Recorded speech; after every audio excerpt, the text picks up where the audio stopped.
They start moving. The pace lap begins.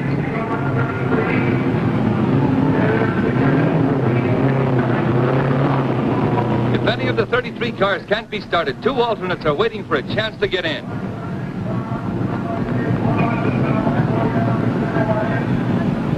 Crews scamper for safety after their cars have roared away.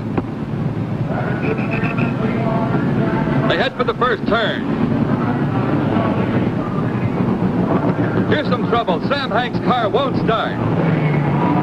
He's moving. He had to start before he crossed that white line. He's half a mile behind. A St. Louis grocer paid $30,000 for that car. The pace car leads them around the first turn. Is this the year for the Novi Specials? Duke Nalen in number 18 or Chet Miller in number 32? Experts say Lee Wallard in 99 or Maury Rose in 16 may beat them. Or it might be rookie Mike Nazarick in 83, winning car of the previous year, or Johnny Parsons, last year's winner in number 3, or Tony Bettenhausen in number 5, or this year's 136-mile-an-hour qualifier, Walt Faulkner, in number 2. Not a single starter qualified at less than 132 miles an hour.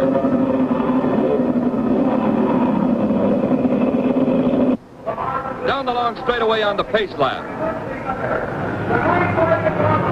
And the race is on. A perfect start.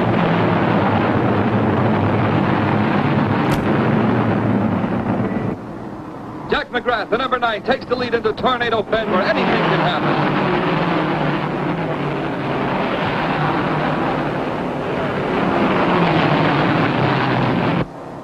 Lee Wallard is ahead before the first lap ends, doing just over 122 miles an hour. The day's first battle for the lead is on. It's still Wallard and McGrath. The rest are jockeying for positions according to their strategy. McGrath is trying desperately to overtake Wallard. They have increased their speed to more than 124 miles per hour. Behind the leader comes Troy Ruttman, Nazarick, Dwayne Carter, Cecil Green, Bettenhausen, Freddie Agapation, Faulkner, and Parsons. McGrath leads at the end of 3 laps and wins his first $100 lap prize. McGrath stays out in front through the 4th lap, but the 5th lap belongs to Wallard, who's doing almost 126 miles an hour. Cecil Green is 3rd, Walt Faulkner 4th.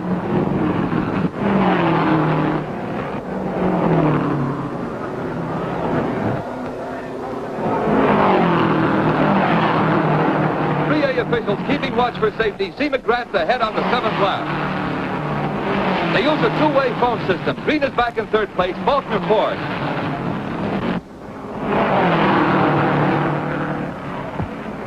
Blackboard signs tell Bettenhausen and Carter how fast they are going. It's a terrific pace. Too much at the end of only 8 laps for Joe James. He's out of the race with a broken drive shaft. At 10 laps, it's McGrath, Wallard, Green, and Faulkner. McGrath's average speed is up to 128 miles per hour, a record. Pit stops begin early. Here comes Johnny McDowell in the great money-making car, Wilbur Shaw's Maserati. Not far behind is Mac Hellings. The pits already have been visited by Hanks, who had trouble starting, and Nalon.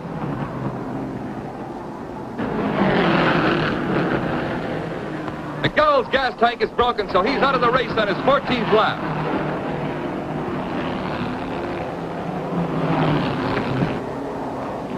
Wallard recaptures the lead on the 16th lap, with McGrath still fighting every inch of the way. Hellings is back in the pits on his 18. That's all for him, a broken piston.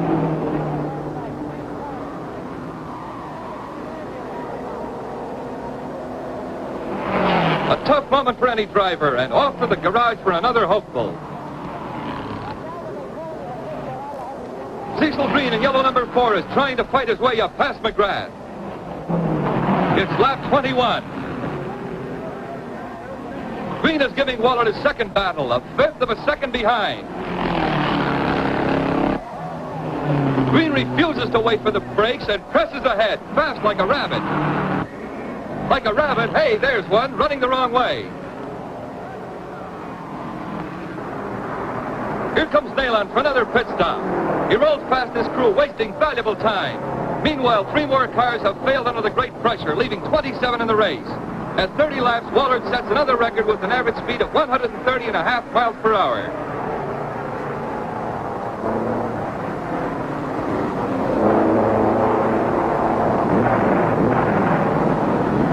Here comes the other Novi special with Chet Miller at the wheel. And the Novi pit crew still busy with Nailon.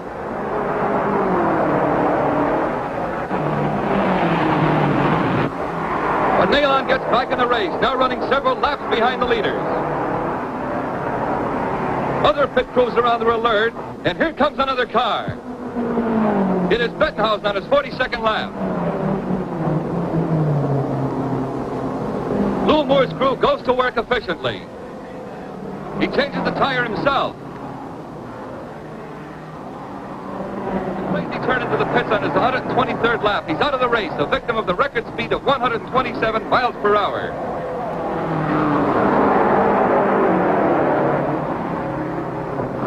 The Ever Alert 3A official sees something. Rose is skidding. The first car to flip. But Rose, covered with mud, walks away. He first wants to assure his children he's okay and says some days you can't make a dime. He was running third. Wallard leads by a lap.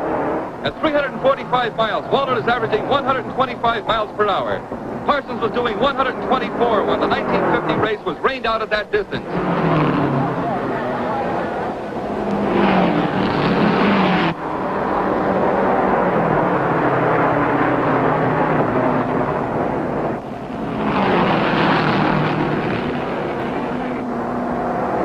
Has to pull in for tires and fuel.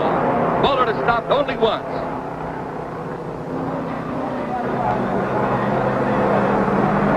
Nazareth takes advantage of all of the 1 minute and 44 seconds he is in to make himself fit for the fight to finish with Wallard. Nazareth is in his 147th lap. Wallard is 2 laps ahead of him now.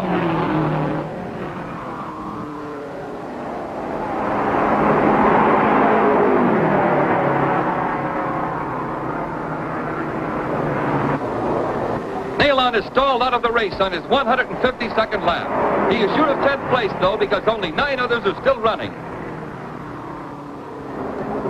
Another one is after Wallard. Linden at number 57. Linden passes Wallard. He's gaining a lap in the field. While Wallard and Linden battle, Bettenhausen spins.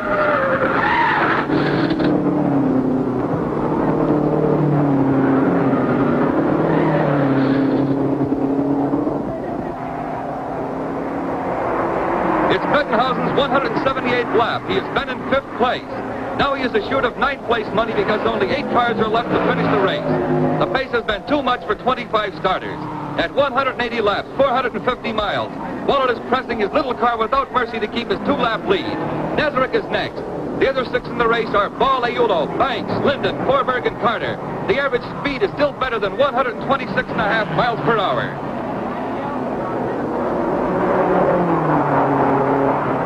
Wallard is told, take it easy. But no taking it easy for Wallard. He has lost the shock absorber. His brakes are gone, too. It's dangerous driving, but Wallard hangs on. Lap 199, 1 to go. Wallard's pit crew gets excited as Wallard goes around. He comes in for the checker flag and victory. Wallard's crew hurries to the winner's circle. He drives 2 extra laps just in case the scorers made a mistake. And here he comes, his motor tired, silent after the record time of 3 hours, 57 minutes, 38 and 5/100ths of a second. Wallard is the first to drive the 500 in less than 4 hours. His average speed has been a record 126.244 miles per hour. He's been trying 4 years for this. He wipes his face as he heads his brakeless car toward the winner's circle. Nazareth second and Aiulo third. Then came Linden, Banks, Ball, Forberg, and Carter. His car rolls into the winner's circle on the last of the power that sped it to victory and held it together through the grueling test. This has been the safest 500 in history. Not a single driver hurt, even though the speed was so great that a record number of 25 drivers failed to finish.